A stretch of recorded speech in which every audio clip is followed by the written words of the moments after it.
નમસ્કાર મિત્રો, વિડીયોમાં તમારું સ્વાગત છે।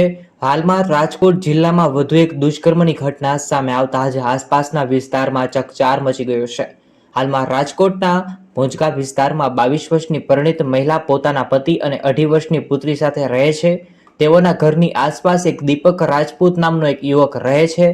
દીપક રાજપૂત ધીમે ધીમે આ પરિણીત મહિલા સાથે મિત્રતા કરવા લાગ્યો હતો અને જુદા જુદા નુસ્ખાઓ અપનાવી અને ધીમે ધીમે અને તે મહિલાનો ફોન નંબર પણ લઈ લીધો હતો અને ફોન પર વાતચીત કરવા લાગ્યો હતો અને મિત્રતામાં તે મહિલાને શારીરિક સંબંધ બાંધવા માટે પણ દબાણ કરવા લાગ્યો અને જુદી જુદી ધમકીઓ પણ આપતો હતો।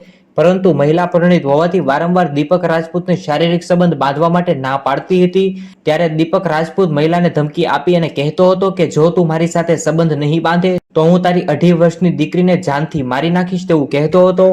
પોતાની દીકરીની આ ધમકીઓ આપતા જ હંમેશા માટે તે ચૂપ થઈ ગઈ અને નરાધમ દીપક રાજપૂત તેના પર વારંવાર દુષ્કર્મ આચરવા આવતો હતો અને તે સહન કરી ન શકતા આમ દીપક રાજપૂતને મહિલા ઉપર 3 વાર દુષ્કર્મ પણ ગુજારી ચૂક્યો હતો। પરંતુ એક વખત મહિલા આટલી બધી કંટાળી ગઈ કે દીપક રાજપૂતને મેથીપાક ચખાડવાની તે તૈયારીમાં હતી અને તેનો ભાંડો ફોડવાની તૈયારીમાં હતી। એક દિવસ પરિણીત મહિલા જ્યારે ઘરે એકલી સૂતી હતી એ દરમિયાન દીપક મોકો લઈ અને ઘરમાં ઘૂસી ગયો।